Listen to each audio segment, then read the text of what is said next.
Hello, my name is Andrew Lee, and this presentation is a critical case review examining the relationship between type 2 diabetes and periodontitis.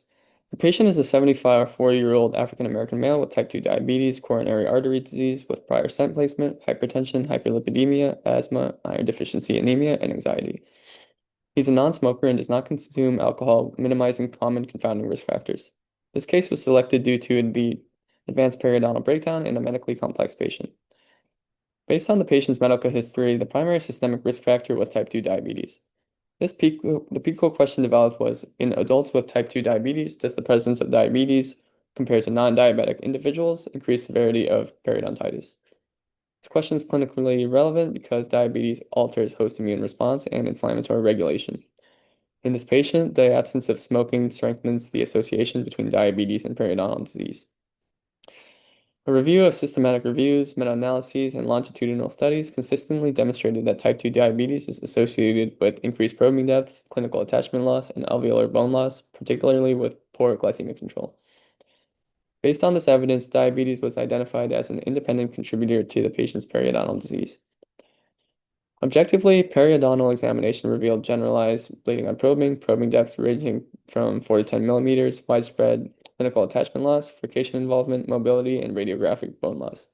More than 5 teeth had been lost due to periodontitis.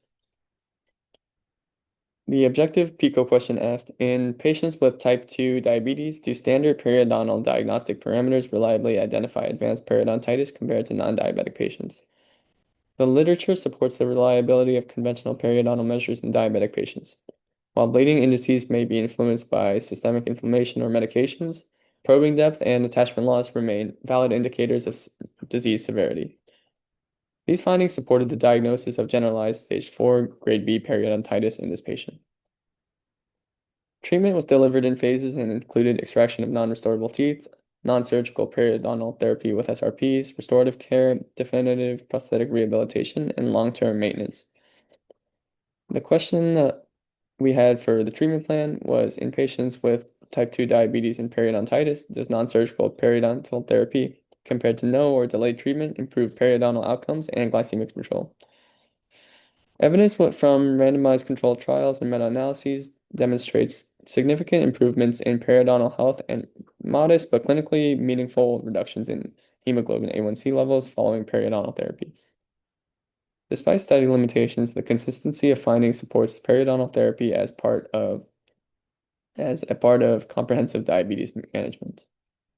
In conclusion, this critical case review demonstrates strong scientific support for the relationship between type 2 diabetes and periodontitis. The evidence reinforces the importance of accurate periodontal diagnosis, evidence-based treatment, and maintenance in medically complex patients. This case highlights the role of periodontal care in improving oral health outcomes and potentially contributing to improved systemic disease control. These are my references. Thank you.